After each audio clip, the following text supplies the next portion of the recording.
What's up guys, welcome back to my channel. Today we are reviewing Darren Aronofsky's The Whale. And The Whale is a film that's been getting a lot of critical acclaim and attention for one specific reason only. And that is for Brendan Fraser's comeback and his performance in this film, which is kind of sweeping up all the Best Actor awards at the moment. After seeing it, I don't really have any doubt that he should win the Best Actor Oscar.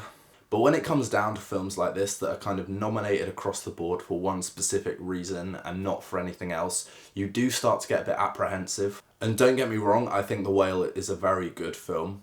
I do think it's Brendan Fraser's performance that carries it. It's got to be. It's a very chamber piece film that doesn't really leave his apartment. The small ensemble of characters always come to him. And so it's a very intimate, very written for the stage film.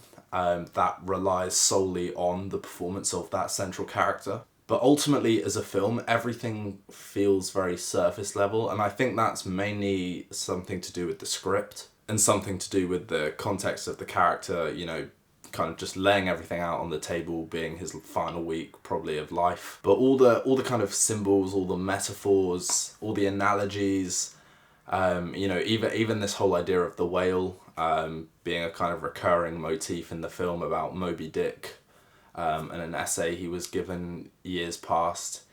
It all feels very surface level and doesn't really feel as deep as the film wants it to be.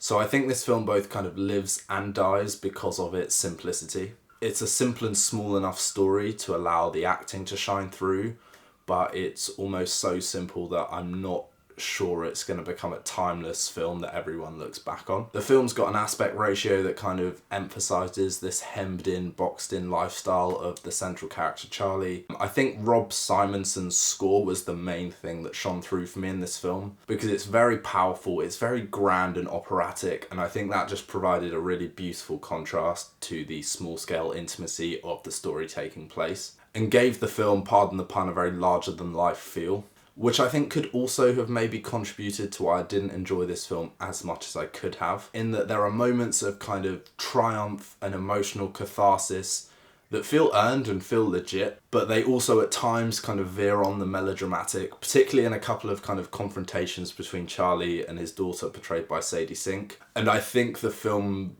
probably would have benefited from a bit more of a nuanced and subtextual look at the lives of these characters. But that being said, I still really enjoyed it. I think all the performances are spot on. Hong Chow is great as his carer. Sadie Sink has the outcast teenager pretty much nailed to perfection since Stranger Things. Samantha Morton is phenomenal in the tiny bit of screen time she gets. I think for me, Ty Simpkins is the only real outlier. Not in terms of performance, I think he's really good, but in terms of the way that the story incorporates him, because then he's also got a bit of a subplot / plot twist that I think maybe would have added something were it a stage performance, but in a film it feels slightly misplaced. It's a very hard-hitting film. There were a couple of moments that genuinely, you know, did turn my stomach, and you do easily get swept along in the emotional journey of the character. But I think this film kind of embraces going emotionally all out rather than emotionally restrained, and I think that both works and kind of deprives the film of some of its complexity at times. But overall, I thoroughly enjoyed it. I think Brendan Fraser is getting the Oscar. I think it would be a bit of a travesty were anyone else to get the Oscar.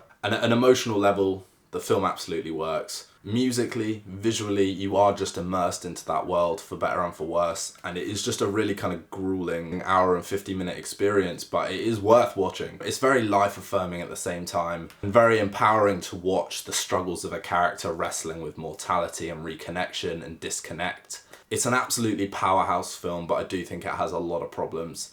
But that absolutely shouldn't dissuade you from checking this film out. I would recommend it to anyone to go watch. If you've seen it, please drop a comment below, let me know what you thought. Also, please consider liking and subscribing to the channel, guys. That's always a huge help for me. And in the meantime, we will see you for the next vid.